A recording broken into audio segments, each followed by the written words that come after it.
E a segunda turma do Supremo converteu a prisão domiciliar de Eike Batista em recolhimento noturno. Eike foi preso em janeiro deste ano na Operação Lava Jato, acusado de ter repassado 16 milhões de dólares em propina ao então governador do Rio de Janeiro, Sérgio Cabral, em troca de contratos com o governo do estado. O relator do caso, o ministro Gilmar Mendes, entendeu que, embora as acusações contra o empresário sejam graves, os supostos crimes foram praticados sem violência ou grave ameaça, o que autoriza a substituição da prisão por medidas cautelares. A atuação dos órgãos de segurança pública sobre os alegados grupos criminosos é um fator a ser considerado em desfavor da necessidade de manutenção da medida cautelar mais gravosa.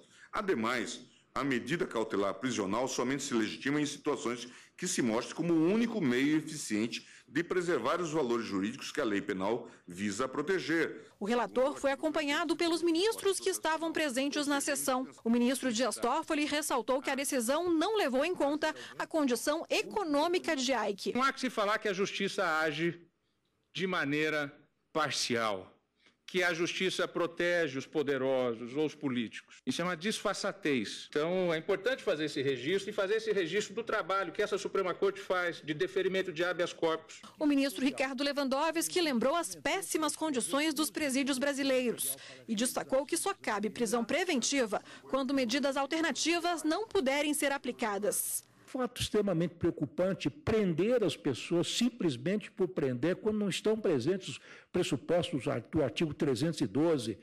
E o pior, aquilo que se tem visto agora com muita frequência, prender alguém para iniciar as investigações, isso é muito grave. Além de ficar em recolhimento domiciliar noturno, Eike Batista deverá comparecer à justiça periodicamente, não poderá manter contato com outros investigados, nem poderá deixar o país. Durante a sessão, os ministros também determinaram o recolhimento domiciliar noturno de Jacó Barata Filho, preso em julho deste ano, quando tentava embarcar para Lisboa, no aeroporto do Rio de Janeiro.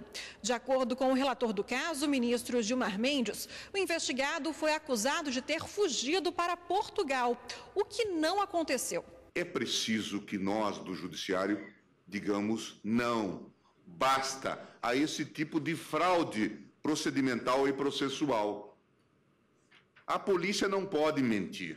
O Ministério Público não pode mentir. Para combater crime, não se pode cometer crimes. Jacó é investigado na Operação Ponto Final, que apura supostas irregularidades no setor de transporte de passageiros no estado do Rio de Janeiro. Os ministros Dias Toffoli e Ricardo Lewandowski também votaram contra a prisão. Cria-se a mentira, depois se encarta a mentira dentro dos procedimentos investigatórios.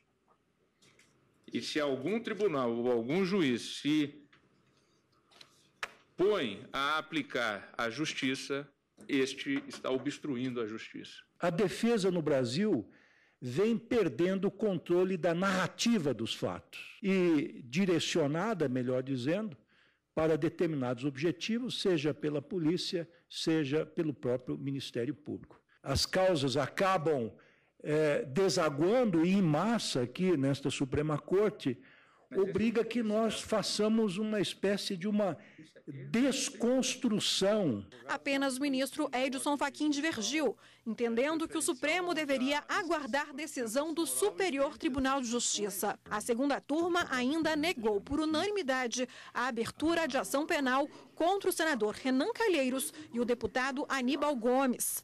Eles foram acusados pelo Ministério Público de terem recebido R$800 mil em propina para favorecer uma empresa em contratos com a Petrobras. Para os ministros, as acusações foram baseadas apenas em colaboração premiada, não existindo elementos suficientes para se receber a denúncia. A conclusão hora exarada não implica em juízo de inviabilidade da consumação do delito de corrupção passiva, tendo por contraprestação indevida doações eleitorais oficiais, mas apenas e tão somente em relação a este inquérito e a este oferecimento da denúncia é que constato a insuficiência de elementos indiciários colacionados pelo órgão acusatório para conferir justa causa à denúncia.